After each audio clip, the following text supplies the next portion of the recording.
How to send USDT from OKX to OKX. Hey guys, welcome back to the channel. In order to send the USDT from OKX to OKX, here are the steps. First and foremost, log in into your account by launching the application. This requires your credentials, your phone number, or the email account. Once that is done, navigate to the withdraw section. In order to do so, tap on the Assets tab, which is located at the bottom right corner of the screen. Tapping on the Assets tab, scroll down to find the Withdraw button, and from the list of cryptocurrencies, you can choose the option of USDT. Now that this is done, next step is to choose a withdrawal method. You can select the internal method to transfer USDT instantly with zero fees to another OKX user.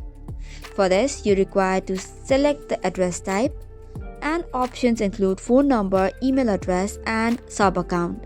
Provide all of the necessary details associated with the selected address type. Then you can enter the amount of USDT you wish to transfer, confirm, and then once this is done, you can tap on Submit button to initiate the transfer.